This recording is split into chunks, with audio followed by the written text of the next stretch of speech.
Hi பிரைசலோட், எல்லாம் நல்லா இருக்கிறீங்களா? அன்பு தேவனுடைய பிள்ளைகளே, ஆண்டவர் தம்முடைய இரண்டாம் வருகையை குறித்து இன்றைய தின தேவ செய்தியிலே பேச சொன்னார்.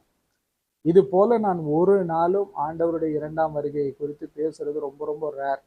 ஆண்டவர் அது போல என்னிடத்துல இடைப்பட்டதே கிடையாது. ஆனால் இன்றைய தினம் அவர் பேச சொன்னபடியினாலே அதை குறித்து நான் பேசுகிறேன். ஆட்டுக்குட்டியானவருடைய கல்யாணத்திற்கு நாம் ஆயத்தப்படுவது மிகவும் முக்கியமாய் இருக்கிறது.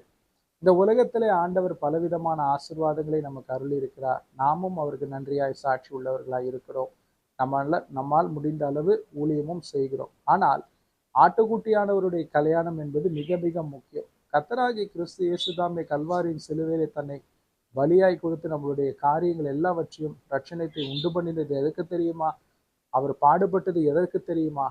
அவரோடு கூட அந்த ஆட்டுக்குட்டியானவருடைய கல்யாணத்திலே நாம் மகிழ்ந்திருக்கும்படிக்கு.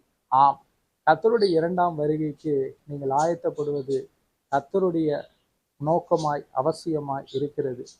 இந்த உலகத்திலே இத்தனை ஆசீர்வாதங்கள் கர்த்தர் நமக்கு கொடுத்திருப்பார் என்றால், அவருடைய இரண்டாம் வருகைக்கு நாம் ஆயத்தப்பட்டு அதில் நாம் எடுத்துக்கொள்ளும் போது, அதிலே கர்த்தர் நம்மை பரலோகத்திற்கு கொண்டு போகும்போது எத்தனை பெரிய ஆசீர்வாதங்களை அவர் வைத்திருப்பார் என்பதை உங்கள் கண்கள் கண்டதும் இல்லை, செவிகள் கேட்டதும் இல்லை, இருதயம் உணர்ந்ததும் இல்லை.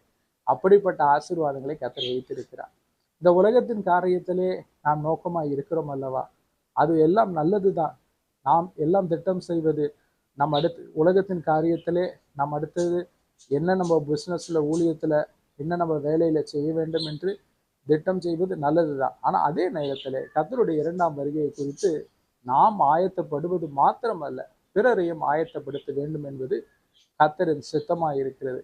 ஒருவேளை புற மார்க்கத்திலே இருக்கிற யாராவது ஒருவருக்கு நீங்கள் சுவிசேஷத்தை சொல்லுகிறீர்கள் என்றால், கர்த்தருடைய ரட்சிப்பை மாத்திரம் சொல்லி அதோடு நிறுத்தி விடாமல் இயேசுவின் இரண்டாம் வருகை குறித்தும் நீங்கள் சொல்லுங்கள்.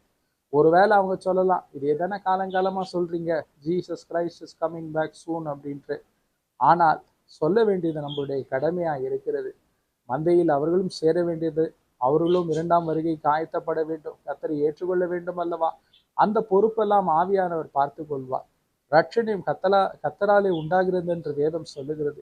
நீங்கள் அவர்களிடத்திலே அந்த விதையை மாத்திரம் போட்டு விடுங்கள். ரட்சணத்தோடு கூட சொல்லும் போது நீங்கள் இந்த இரண்டாம் வருகைக்கு Jesus Christ is coming back soon என்று சொல்லி, கர்த்தராகிய இயேசு கிறிஸ்துவின் வருகை இரண்டாம் வருகை சமீபித்து விட்டது என்று சொல்லி அதையும் நீங்கள் சொல்லிவிடுங்கள். என் அன்பு பிள்ளைகளே, ஒரு காரியத்தை யோசித்து பாருங்கள்.